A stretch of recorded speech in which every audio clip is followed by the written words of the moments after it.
कभी सोचा है कि किसी जगह का सन्नाटा भी इतना डरावना हो सकता है?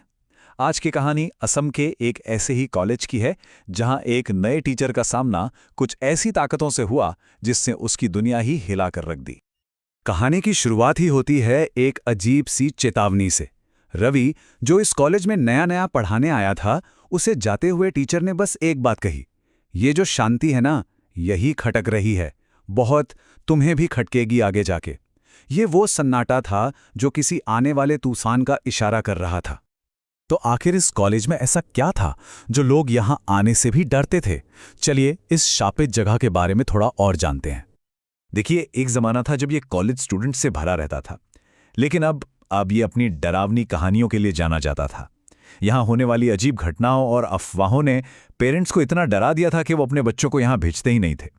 और इसी वीरान भूता माहौल में रवि ने अपनी नई नौकरी शुरू की, इस बात से बिल्कुल अनजान कि वो कहां आ फंसा है।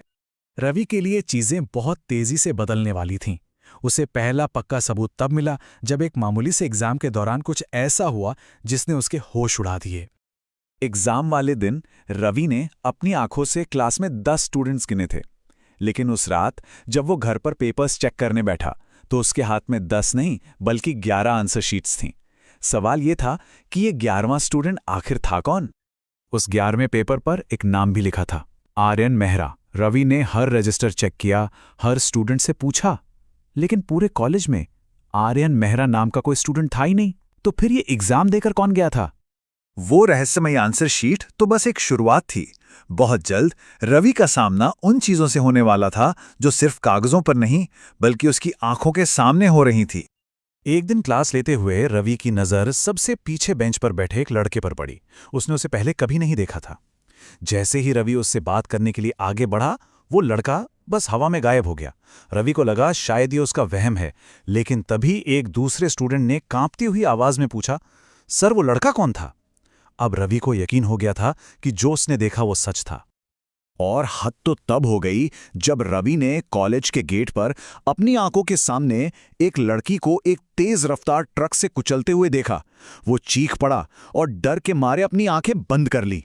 लेकिन जब उसने आंखें खोली तो वहां कुछ भी नहीं था, ना वो लड़की, ना वो ट्रक और ना ही एक्सीडेंट का कोई निशान, जैसे कि कुछ हुआ ही ना हो। अब रवि समझ चुका था कि ये सब उसका वहम नहीं हो सकता। इन पहेलियों को सुलझाने के लिए उसे किसी ऐसे इंसान को ढूंढना था जो इस कॉलेज के राज जानता हो। रवि ने एक ऐसे पुराने स्टूडेंट को ढूंढ निकाला जो सिर्फ एक दिन बाद ही कॉलेज छोड़कर भाग गया था। लेकिन जैसे ही रवि ने उस कॉलेज का नाम लिया, उस लड़के और उसके परिवार के चेहरे का रंग उड़ गया। वो लोग ऐसे कांप रहे थे मानो उन्होंने कोई भूत देख लिया हो। बहुत हिम्मत जुटाने के बाद उस लड़के ने बताया कि कॉलेज में उसकी दोस्ती आर्यन मेहरा नाम के एक लड़के से हुई थी। एक दिन आर्यन उसे इमारत की छत पर ले गया और फुसलाते हुए बोला, अगर तुम मेरे सच्चे दोस्त हो तो तुम्हें भी मेरे साथ यहां से कूदना होगा। तो अब तस्वीर बिल्कुल साफ हो रही थी। आर्यन मेहरा कोई आम भूत नहीं था, वो एक बुरी आत्मा थी जो स्टूडेंट से दोस्ती का नाटक करके उन्हें मौत के मुंह में धकेलती थी। ये सच जानने के बाद रवि एक पल भी वहां रुकना नहीं चाहता था। उसने फौरन इस्तीफा देने का फैसला किया, लेकिन कॉलेज उसे इतनी आसानी से छोड़ने वाला नहीं था। जब रवि इस्तीफा देने पहुंचा तो उसने चौकीदार को बहुत बुरी हालत में पाया। चौकीदार ने कांपते हुए बताया कि रात में उसे एक क्लासरूम से रोने की आवाजें आ रही थीं। जब वो अंदर गया तो उसने एक लड़के को देखा जिसकी आंखें नहीं थीं और वो कागज पर अपने ही खून से कुछ लिख रहा था। ये देखते ही चौकीदार वहीं बेहोश हो गया। अब रवि की बारी थी। जैसे ही उसने भागने की कोशिश की, वही बिना आंखों वाला भूत उसके ठीक पीछे आ खड़ा हुआ।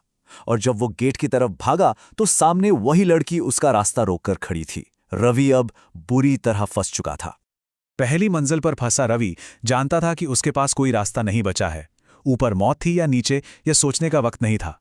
अपनी जान बचाने के लिए उसने बस एक ही रास्ता चुना। उसने खिड़की से छलांग लगा दी। रवि उस छलांग में बच तो गया, लेकिन इस खौफनाक तजुर्बे का अंत अभी नहीं हुआ था। चलिए देखते हैं कि इस घटना के बाद आखिर क्या हुआ। अस्पताल में रवि ने अपनी पूरी कहानी बताई और इस बार लोगों ने उसकी बात पर यकीन किया। मामला इतना गंभीर था कि कॉलेज को बुरी आत्माओं से पाक करने के लिए मौलवियों को बुलाया गया। जिन्होंने वहां शुद्धिकरण की प्रक्रिया शुरू की। लेकिन शुद्धिकरण करने आए उन मौलवियों ने जो बताया वो और भी ज्यादा चौंकाने वाला था। उन्होंने कहा, यहां कोई एक आत्मा नहीं भटक रही, यहां पर तो ढेरों आत्माओं का बसेरा है।